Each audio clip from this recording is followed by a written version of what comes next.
pizza saya dah siap. Belum lagi. Kita nak letak topping lah.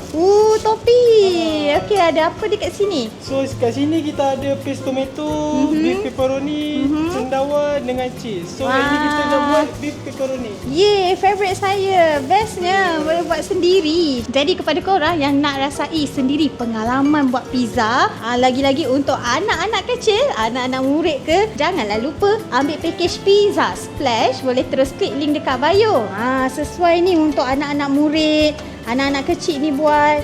Bukan senang nak dapat belajar pizza ni. Yang best je dekat Pizza Splash ni bukan setakat boleh dapat buat pizza je.